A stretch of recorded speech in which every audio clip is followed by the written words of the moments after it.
شكرا. يقول ابن خلدون: عندما تنهار الدول تتكشف الأقنعة، يختلط ما لا يختلط، يضيع التقدير، يسوء التدبير، تعم الإشاعة، تظهر وجوه مريبة وتختفي وجوه مؤنسة تحاكي الدسائس والمؤامرات. منظومة التربية لو ما كنت الركيزة الأهم لدولة الاستقلال ومحرك المصعد الاجتماعي الذي أرساه الزعيم بورقيبة لصقل المادة الشخمة وصناعة الأدمغة التونسية كما يشهد لها العالم، عدد الأطباء في أكبر المستشفيات العالمية، المهندسين في أقوى الشركات، أولادنا في النازة، في المنظمات والبنوك الدولية، خبراء اقتصاد عابرين للقارات. لو ما كنت كل هذا لما سارع التتار منذ 2011 في تقويضك وتفكيكك. كل المؤشرات تدل على انهيار المنظومة التربوية.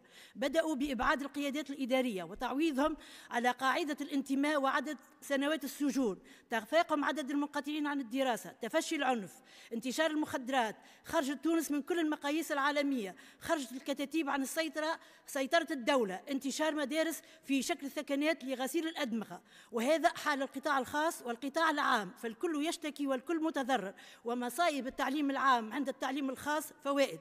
بارونات وزارة التربية حتى كيف يخرجوا تقاعد يعاودوا يرجعوهم، يسيروا في الوزارة بخلفية الجهويات والعروشية والمحاباة مع إبعاد وإقصاء الأكفاء، يعملوا تحوير جزئي للمندوبيين الجهويين أيام قليلة قبل العودة المدرسية. في زمن الكورونا يتلاعبوا بمرفق عام، يحدثوا مركز صيانة الوطني للبناءات، زاد عطل عمل المندوبيات، أشغال معطلة، إنجازات معطلة، دراسات معطلة، صيانة معطلة، على خاطر اعتماد الدفع ما فماش، يعني لا يتسوق ولا يسلف البردعة. مؤسسات بصفر عملة، نقص في المعدات، تجهيزات، اهتراء البنية التحتية في مجابهة الكورونا.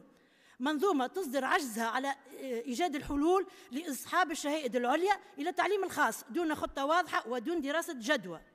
غزو الاستثمار الأجنبي في التعليم الخاص، وصل 60%، أكثر من نصف الطلبة من المؤسسات في المؤسسات الخاصة على ملك الأجانب. هذا استثمار أم استباحة؟ أصحاب الشهائد العليا اللي فتحوا مؤسسات تربوية خاصة يمثلوا 30 من الموجود الآن، أجبروا على غلق مؤسساتهم وتضرروا كثيرا من اجتياح الكورونا باش يصعب عليهم أثناء فتح مؤسساتهم. الحاصل أنا اليوم وأمام هذا الانهيار الممنهج للتربية أجدد ثقتي في نفسي بقناعتي بالمقولة الشهيرة: يا سارية الجبل الجبل، من استرعى الذئب فقد ظلم. شكرا. زميل محترم.